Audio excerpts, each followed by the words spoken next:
श्याम राधे राधे निकुंज में विराजे, घनश्याम राधे राधे, श्री राधे राधे राधे, घनश्याम राधे राधे, श्री राधे राधे राधे, घनश्याम राधे राधे, निकुंज में विराजे, घनश्याम राधे राधे, निकुंज में विराजे, घनश्याम राधे राधे, घनश्याम राधे राधे, घनश्याम राधे राधे, घनश्याम राधे राधे, घनश्याम राधे राधे, निकुंज में विराजे, घनश्याम राधे राधे, निकुंज में विराजे, घनश्याम राधे राधे, घनश्याम राधे राधे, घनश्याम राधे राधे, घनश्याम राधे राधे, घनश्याम राधे राधे, श्री राधे राधे राधे, घनश्याम राधे राधे,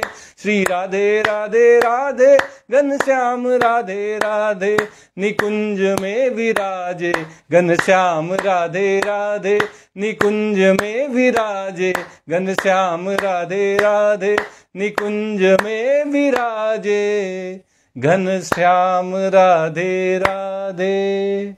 जय श्री कृष्णा। आज की श्रीमद् भागवत कथा में आप सबका स्वागत है।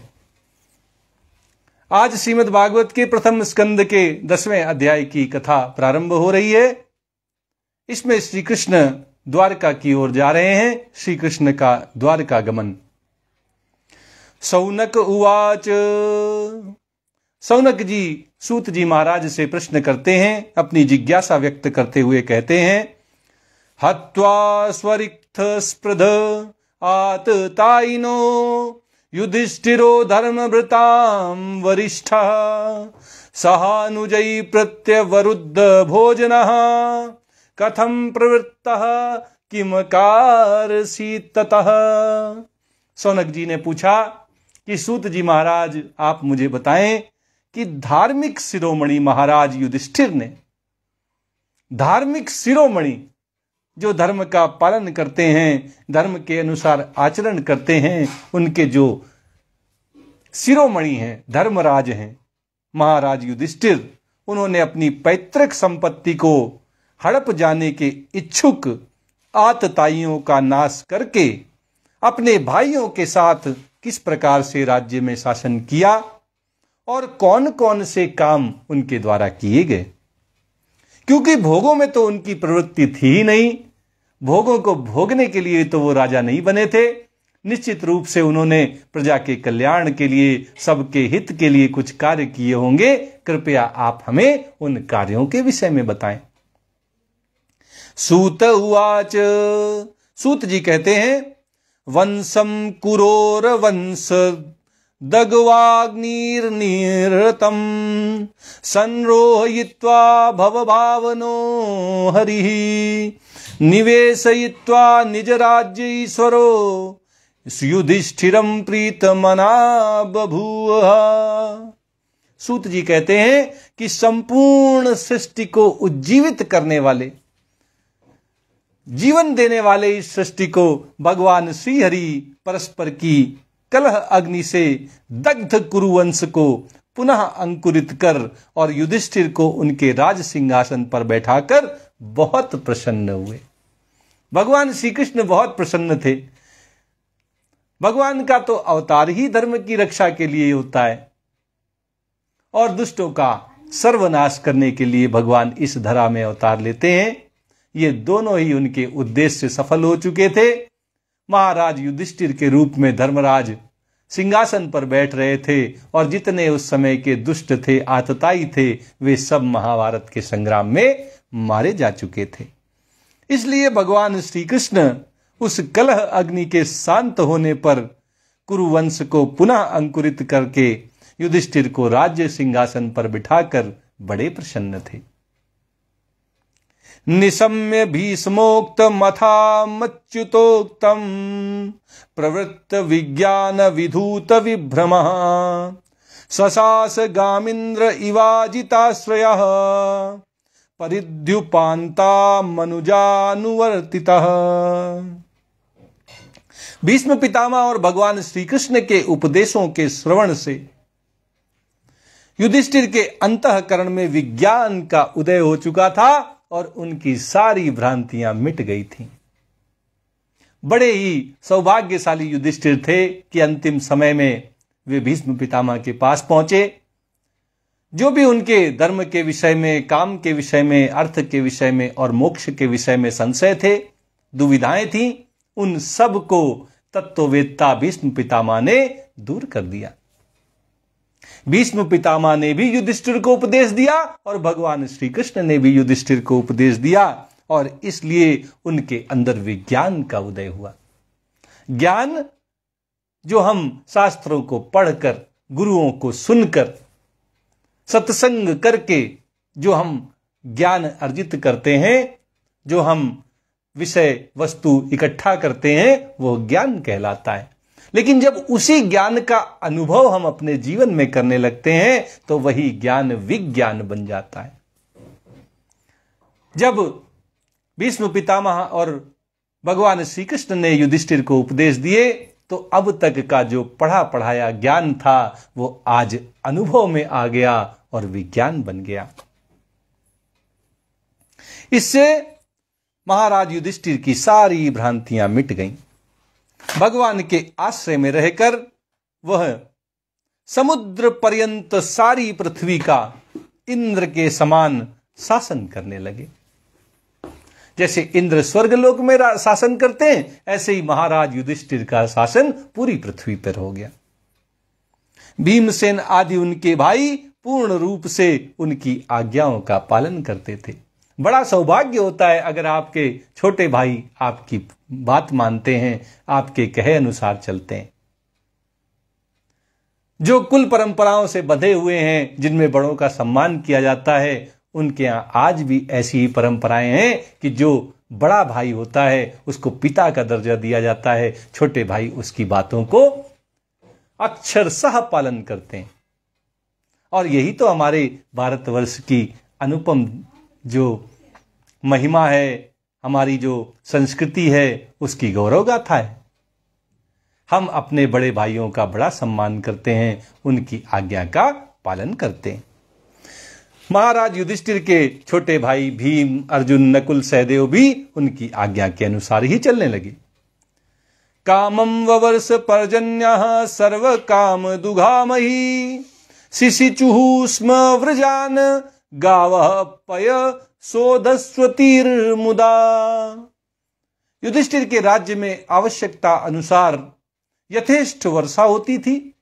जितनी वर्षा की आवश्यकता राज्य में थी, भगवान की कृपा से उतनी वर्षा होती थी। पृथ्वी में समस्त अभीष्ट वस्तुएं पैदा होती थीं। बड़े बड़े थनों वाली बहुत सी सुंदर गायें प्रसन्न रहकर गौशाला को दूध से सींचती रहती थी। मतलब दूध की भी कोई कमी महाराज युधिष्ठिर के शासन में नहीं थी।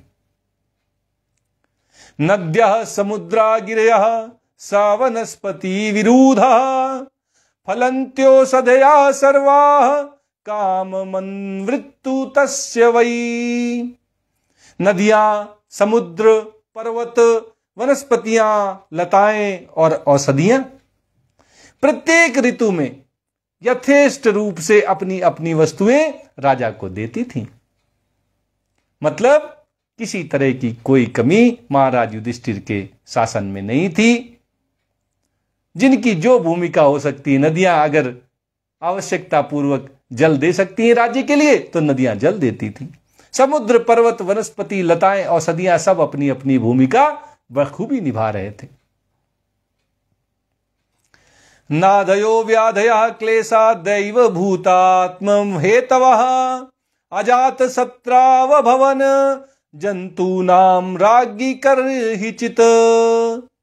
अजात शत्रु महाराज युधिष्ठिर के राज्य में किसी प्राणी को कभी भी आधि, व्याधि अथवा दैविक, भौतिक, आत्मिक क्लेश नहीं होते थे। बड़ा शांति प्रिय माहौल था। आपस में झगड़ा करना, क्लेश करना, ये सब राज्य में नहीं होता था। ऐसा लगता था राम राज्य चल रहा है। उषित्वा हस्तिनपुरे मासान कतिपयान हरिः सुहृदाम च विशोकाय स्वसुश्च प्रिय काम्यया। अपने बंधुओं का शोक मिटाने के लिए और अपनी बहन सुभद्रा की प्रसन्नता के लिए भगवान श्री कृष्ण कई महीनों तक हस्तिनापुर में ही रहे।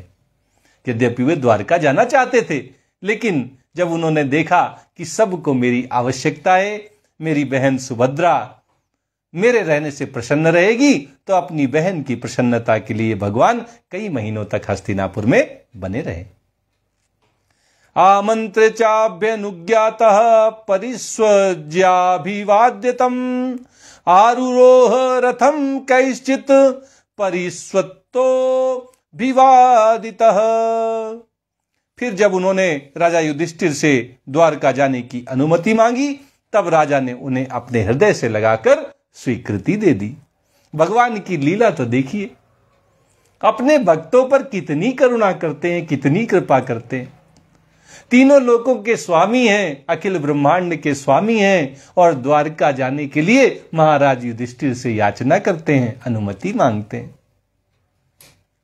गदगद होकर महाराज युधिष्ठिर ने उनको द्वारका जाने की अनुमति दे दी, स्वीकृति दे दी। भगवान उनको प्रणाम करके रथ पर सवार हुए। कुछ लोगों जो उनके ही समान उम्र वाले थे उनका आलिंगन किया, और कुछ छोटी उम्र वालों ने उनको प्रणाम किया। इस तरह भगवान हस्तिनापुर छोड़कर द्वारका के लिए चल दिए हैं। सुभद्रा द्रौपदी कुंती विराट तनया तथा गांधारी धृतराष्ट्रश्च युयुत्सुर गौतमो यमौ। उस समय सुभद्रा, द्रौपदी, कुंती, उत्तरा, गांधारी, धृतराष्ट्र, युयुत्सु, कृपाचार्य, नकुल, सहदेव, भीमसेन, धौम्य और सत्यवती आदि सब मूर्छित से हो गए। जिनको साक्षात रूप में भगवान के प्रेम का अनुभव हो गया हो, जिन्हें भगवान की निकटता प्राप्त हो गई हो, भगवान जिनके साथ हंसते खेलते हों, अगर भगवान उनको छोड़कर जाए तो उनका मूर्छित हो जाना ये कोई बड़ी बात नहीं है। हम सब तो भगवान को नहीं देख पाते, केवल भगवान की भक्ति करते हैं, भगवान से प्रेम करते हैं, और तब हमें लगता है कि हमारे साथ हमारे भगवान हैं। हम कितने आनंदित रहते हैं केवल ये सोचकर कि हमारे भगवान हमारे पास हैं, वो तो हमको देख रहे हैं, हमें तो वो नहीं दिखाई देते, कोई बात नहीं।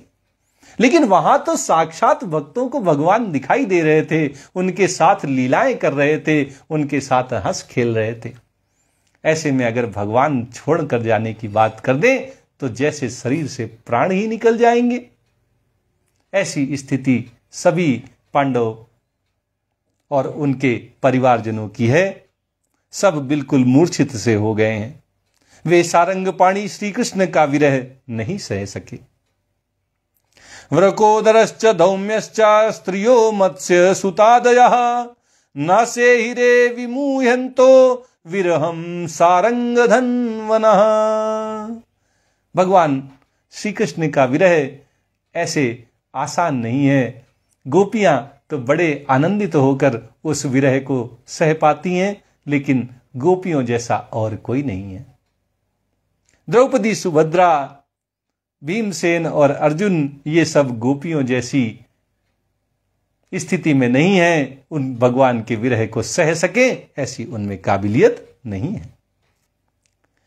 सतसंगान मुक्त दुहु संगो हातुम नोत्सहते बुधा कीर्त्यमानम यशो यस्य सकृदा कर्ण्यरोचनम।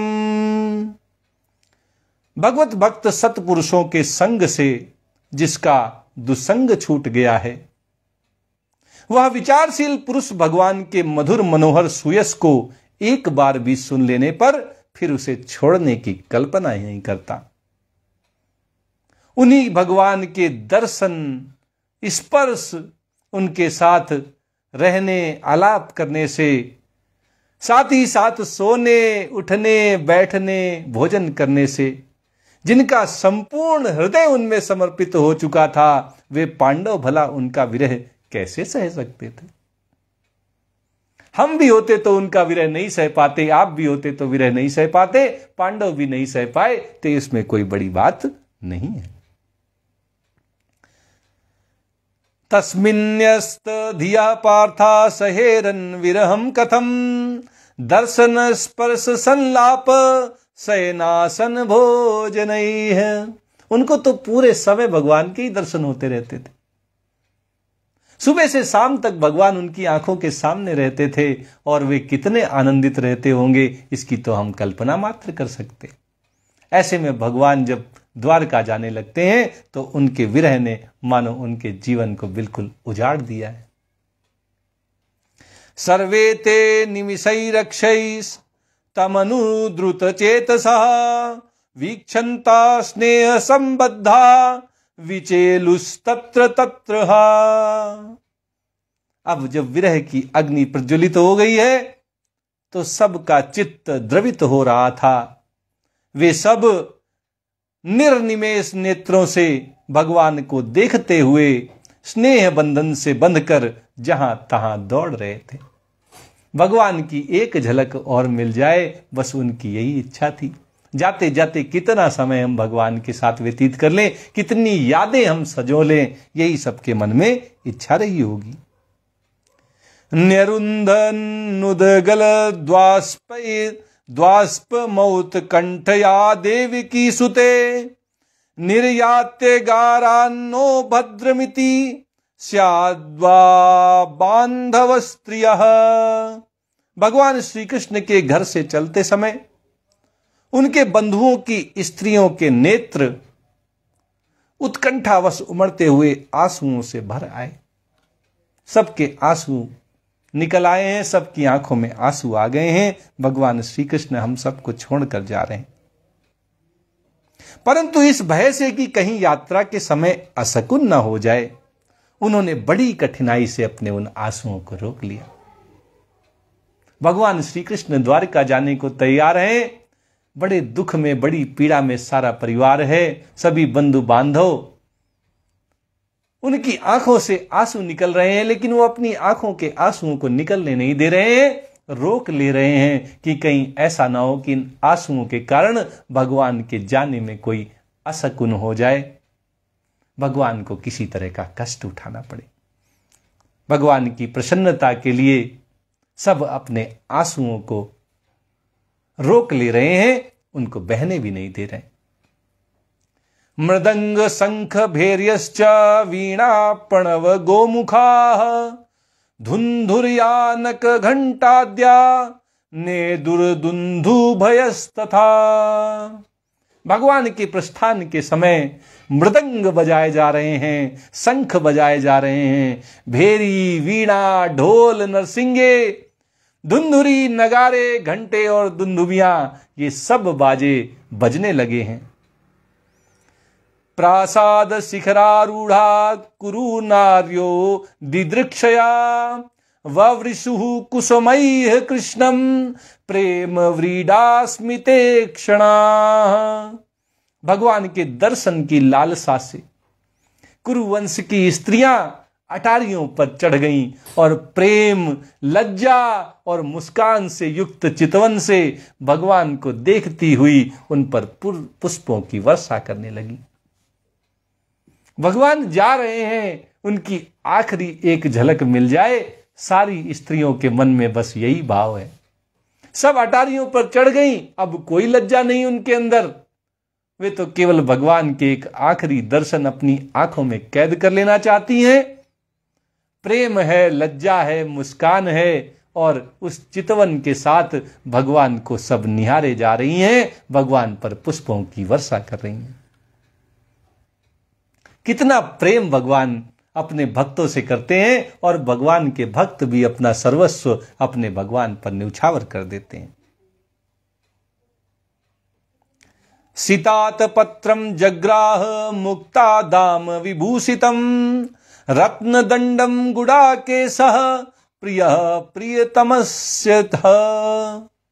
उस समय भगवान के प्रिय सखा घुंघराले बालों वाले अर्जुन ने अपने प्रीतम श्री कृष्ण का वह श्वेत छत्र जिसमें मोतियों की झालर लटक रही थी और जिसका डंडा रत्नों का बना हुआ था, अपने हाथ में ले लिया। भगवान श्री कृष्ण ने महाभारत के युद्ध में अर्जुन के सारथी की भूमिका अदा की थी। सारथी बनकर अर्जुन को नया दृष्टिकोण दिखाया था, युद्ध से उसके भाग जाने के निर्णय को उलट दिया था, उससे युद्ध करवाया था, विजय दिलवाई थी। विषादग्रस्त शोकग्रस्त अर्जुन को उस डिप्रेशन से निकालकर और महारथी अर्जुन की भूमिका तक पहुंचाया था। आज जब भगवान श्री कृष्ण जा रहे हैं तो उनका धन्यवाद देने के लिए अर्जुन भी उनके छत्र को अपने हाथ में ले लेता है कि आपने हमारा छत्र नहीं झुकने दिया, हम भी आपके छत्र को आज उठाकर ही रहेंगे।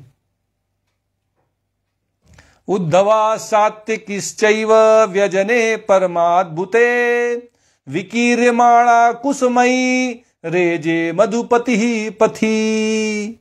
उद्धव और सात्विकी बड़े विचित्र चंवर डुलाने लगे।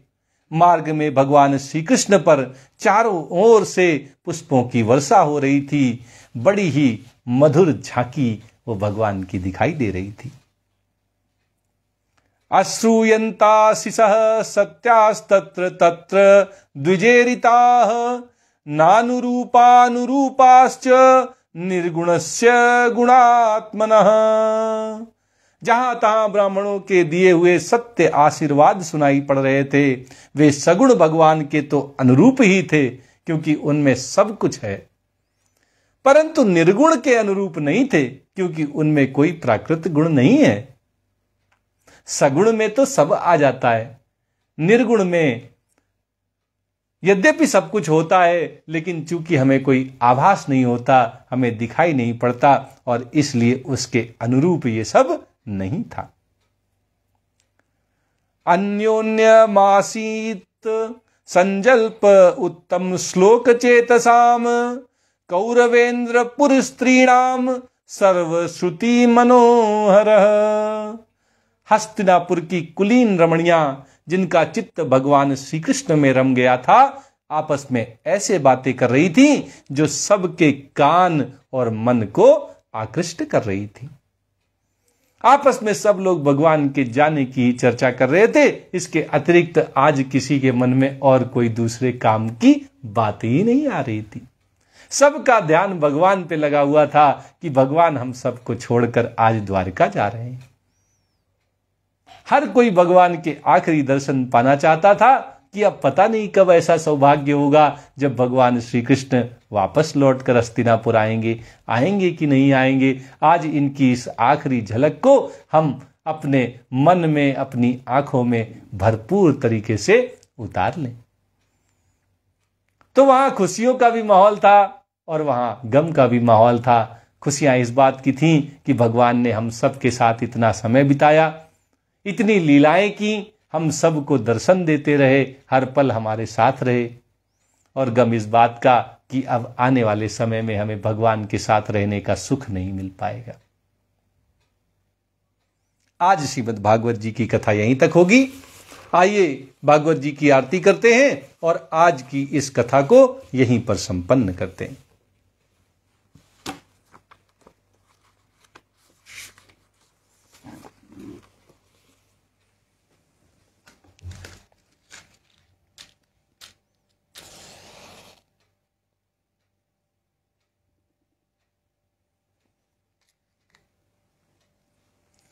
प्रेम से बोलिए वृंदावन बिहारी लाल की जय।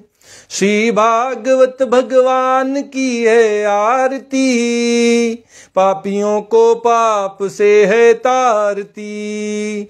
श्री भागवत भगवान की है आरती, पापियों को पाप से है तारती। ये अमर ग्रंथ, ये मुक्ति पंथ, ये पंचम वेद निराला, नव ज्योति जलाने वाला। ये अमर ग्रंथ, ये मुक्ति पंथ, ये पंचम वेद निराला, नव ज्योति जलाने वाला। हरि नाम यही, हरि धाम यही, हरि नाम यही, हरि धाम यही। यही जग मंगल की आरती, पापियों को पाप से है तारती। श्री भागवत भगवान की है आरती, पापियों को पाप से है तारती। ये शांति गीत पावन पुनीत, पापों को मिटाने वाला, हरि दरस दिखाने वाला। ये शांति गीत पावन पुनीत, पापों को मिटाने वाला, हरि दरस दिखाने वाला। ये सुख करनी ये दुख हरणी, ये सुख करनी ये दुख हरणी। श्री मधुसूदन की आरती, पापियों को पाप से है तारती। श्री भागवत भगवान की है आरती, पापियों को पाप से है तारती। ये मधुर बोल जग फंद खोल, सन्मार्ग दिखाने वाला, बिगड़ी को बनाने वाला। ये मधुर बोल जग फंद खोल, सन्मार्ग दिखाने वाला, बिगड़ी को बनाने वाला। श्री राम यही घन श्याम यही, श्री राम यही घन श्याम यही। यही प्रभु की महिमा की आरती, पापियों को पाप से है तारती। श्री भागवत भगवान की है आरती, पापियों को पाप से है तारती। श्री भागवत भगवान की है आरती, पापियों को पाप से है तारती। प्रेम से बोलिए वृंदावन बिहारी लाल की जय, राधा रमण सरकार की जय, राधा वल्लभ लाल की जय। जय श्री कृष्णा, जय श्री कृष्णा, जय जय श्री राधा कृष्ण।